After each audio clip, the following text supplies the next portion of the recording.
Bien, paradoja de la guerra. Vídeo anterior hablábamos de cómo la separación entre los diferentes grupos en una sociedad, en varias sociedades, ya sea por razón de nación, de religión, de sexo, de género, como también la guerra de géneros, también aparece, aflora.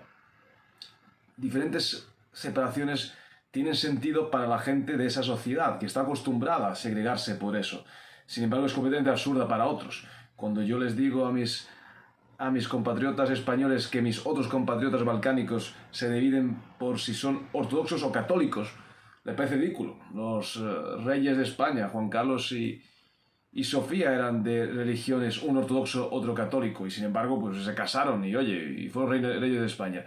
¿Qué problema hay? ¿Te puedes imaginar que en Croacia se mataron los croatas católicos y los serbios de Croacia o ortodoxos de Croacia, como queráis llamarlo? Pues sí. Y los musulmanes a veces se matan entre los chiitas y los suníes. Cada nación, cada sociedad le parece muy lógico segregar por alguna razón que en otra sociedad no tiene ningún sentido.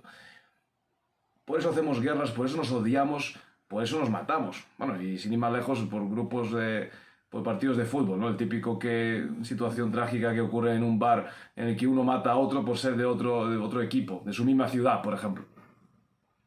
A los de Sevilla o del Betis dirán, puño normal, que odia al del otro, pero ¿me entendéis el absurdo?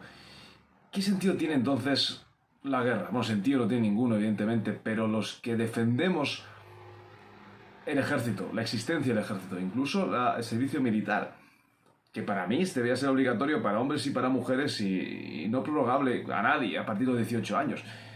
Que no segreguen ni por género, ni por supuesto por raza, ni por religión, ni por nada. ¿Por qué? Porque una cosa es la que deberemos, creo yo, tender espiritualmente, personalmente, y es a la infinita comprensión del otro, a la empatía absoluta, a saber que si hubiéramos nacido, si nuestras circunstancias de vida hubieran sido las de esta otra persona que tengo delante, probablemente sería igual que ella, lo cual disipa bastante el odio y el rencor. Al mismo tiempo vivimos en el mundo que vivimos y con las personas que vivimos, y sea nuestro mensaje cual sea, nunca va a calar en todo el mundo, siempre calará en la minoría de las personas. Y aunque yo consiga iluminarme en términos budistas o aceptar a Dios en mí en términos cristianos, siempre estará el otro que no lo habrá hecho. Y ese otro me puede hacer mucho daño a mí o a mis seres queridos. Y yo puedo no odiarle, ni siquiera juzgarle, tratarle con muchísima cortesía y sin embargo defenderme. Una realidad que los pacifistas, voy a decir europeos porque vivo en Europa, evidentemente fuera de Europa supongo que pasará lo mismo, y de hecho conozco a pacifistas de diferentes países y a no pacifistas, pero vamos a hablar en términos de nuestra sociedad aquí, por ejemplo, en España, donde ya 2 generaciones o por lo menos no han conocido guerra alguna, ni por supuesto invasión extranjera alguna, ni daño externo alguno. Versus, por ejemplo, balcánicos, que desde luego lo han conocido en diferentes formas. Mientras tú crees en el perdón y en la comprensión y en el pacifismo, en no a las armas y en la no violencia, si unas bombas con uranio empobrecido, incluso las bombas en racimo, caen y te dan, y matan, y hieren, tú puedes seguir siendo pacifista, pero tu cuerpo se va a hacer pedazos, y los de tus seres queridos también. Y ahí, menos mal, estaría muy bien que tuvieras misiles antiaéreos, o un escudo antimisiles, o una aviación que pueda derribar a los bombarderos del ejército enemigo, por ejemplo. Y eso es así.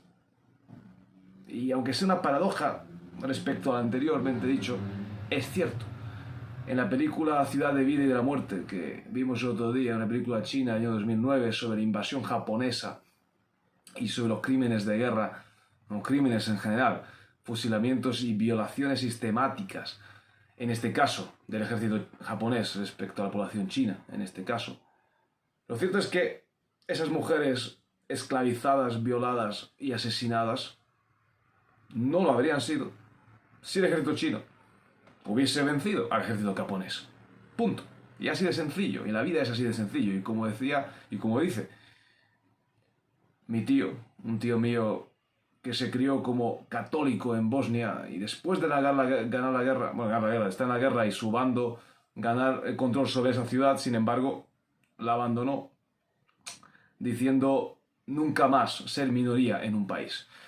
Lo suyo es que hay que atender a aquello que no haya minorías y mayorías, que todos seamos individuos libres, iguales, sí, por supuesto, y creo que cada uno de su psicología personal debe ir a eso.